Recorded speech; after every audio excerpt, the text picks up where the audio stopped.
มาท่านผู้ชมมาฟังความจริงจากปากผู้รอดชีวิตติดถ้ำพร้อมๆกัน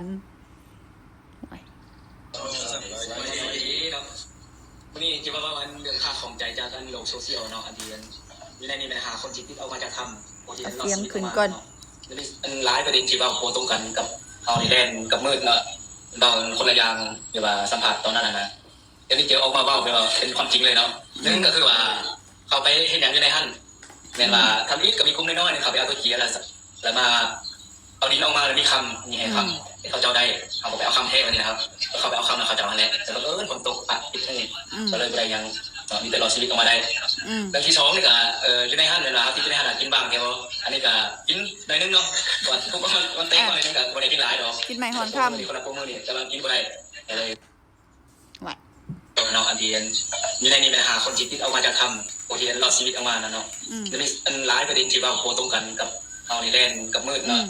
ตอนคนละอย่างเดี๋ยวว่าสัมผัสตอนนั้นนะเดี๋ยวนี้เจอออกมาเบ้าเป็นความจริงเลยเนาะนั่นก็คือว่าเขาไปเห็นอย่างอยู่ในหั่นแม้ว่าทำอีกก็มีคุ้มน้อยๆเนี่ยเขาไปเอาตัวเกียร์แล้วมา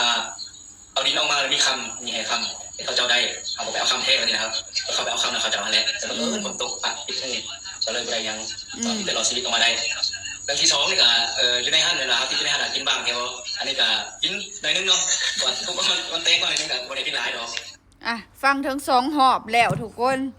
เป็นยังไงกระจ่างแจ้งอยู่บ่มาเว้านำกันเบิดหาคนแล้วบัดนี้ว่า